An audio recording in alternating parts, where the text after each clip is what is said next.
We're now sitting inside with the co-owner of Tona Sushi. That is Tony. We just saw the food being made. I do want to ask you a little bit about how this restaurant came to be. I mean, how did you start the business? How long have you been open? So this restaurant, it started as Tony and Tina, the combination of Tony and Tina using the two last. Tona. Oh, well, the first. Yeah, the Tona. So we opened back in 2004. So March. A long time? Yeah, quite a while. March 29th. So we've been in business over 13 and a half years now. And how's the business going? I mean, you enjoy running the business? Oh, definitely. It's one of my passions. I love it. I'm here every day. Where did your passion for preparing food, specifically Japanese food, come from? Most of the part come from my mother. My mother's always liked to cook and always liked to invent and making new things and writing down recipes and modifying it. Try it again. It's always testing on our kid, her kids. So, Tony, when I look at the food here, this doesn't look like traditional sushi when I walk into another sushi restaurant, and that's by design, right? I mean, where did these designs come from? Where does that come from in you? It kind of falls back in when I was studying architecture, so that kind of plays a part on the structural, the textures, the flavors. So it's kind of being modernized a little bit, and it's a contemporary Japanese cuisine. So you want to continue to kind of move the story forward when it comes to Japanese food. You want to make sure you're not just doing the same old thing. We're all about inventing, and we're trying to make new things, make it more interesting, so it's not like eating a California roll all the time. So we're looking for like different dishes, different designs, just keep on moving forward, looking forward to the next thing to do. To keep building on. Keep building. Now, Tony, you actually have an interesting idea on how you design some of the food because it is unique. It comes from your mind. You draw the food out first? Occasionally, I will do that when there's a concept in my mind. It goes back to where the architectural plays. I start with brainstorming and to draw it out and what kind of works in my mind. I drew it all out and label all the ingredients in it or on it, and then put it on paper. Then go onto the cutting board and let's make it. Let's chop it up. Let's roll it up. Let's do it. Right from your mind onto the table. Yep. Well, Tony, the food looks great. I want to jump into the apple and ahi sashimi first. Is there a correct way I'm supposed to be eating this food? I mean, I've eaten with chopsticks before. I know a lot of people at sushi restaurants like to put the soy sauce out and like to put the wasabi in it. Is there a traditional or a right way to do it? So this is a traditional way. Certainly on certain dishes, we want to maintain the integrity of it and do it the traditional way. And there's other ways of modernizing it. So if it satisfies you, we're okay with it. We're totally fine with it. So yes, wasabi and ginger in this particular dish does not require.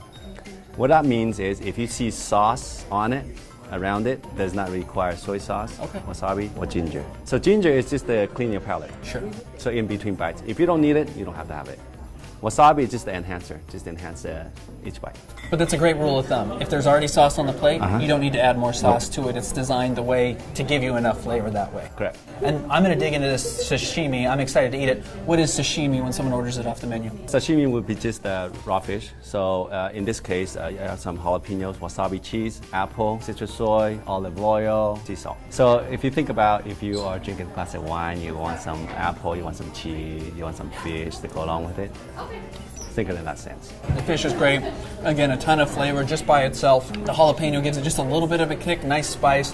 And then the oils with the apple really bring out the sweetness in it, and it has this really fine balance. It's being a gorgeous plate on top of it. The food's absolutely fantastic. I love the sashimi. Let's try the green globe. Now, obviously, avocado on the outside. What's on the middle? What's on top? This is a story goes behind on this one. So there's a couple that comes here. Their name is John and Holly. Okay. And the wife says, "Oh, I love avocados." So I just kept looking at it. Okay, I gotta make something different than rolls. As we mentioned earlier, we're not about just making rolls. We're making something a little bit more than just rolls. So I just kept looking at it. The avocados. She likes avocados. The husband likes spicy. So we go, okay, let's put some spicy tuna in it, some snow crab in it, avocado wrapped around, citrus oil on the bottom, topiko caviar on top. Well, the tuna and the crab team together, a little bit of spice, but a nice hearty dish there, which is not always the case when it comes to sushi. The avocado is great and fresh and really does. I mean, it acts as a shell to keep the food together, but then really in your mouth brings the food together. The sauce on the outside, all of it with the topiko caviar on top is terrific. And again, it brings out so much of that unique flavor and a little bit of the spice on top of it. That's fantastic. I love the green globe. I want to try the Grinch roll now. And this does tend to look a little bit more traditional with the sushi you might find in a restaurant. The roll form is more traditional, but then into a more revised or remake of make into a modernized sushi roll. So if you look at here, we have some tomatoes, some basil, some crunchy tempura bites on it, kale chips, balsamic, sweet soy. So all that is kind of like it being modernized. It's kind of like taking that traditional form and turn into another form. I love the tomato on top. It adds a nice sweetness to it that you don't always find when it comes to sushi. Tony, I love all the flavors together, the fish in there, the hamachi and the albacore, and then with the kale chip on top, it kind of gives it a little bit of a saltiness, a fullness to it that, again, you don't always find in sushi. Well, Tony, I love all the flavors. I love the innovation, a new twist on kind of traditional food. You've really done a great job here at Tona Sushi. Thanks so much for having us out.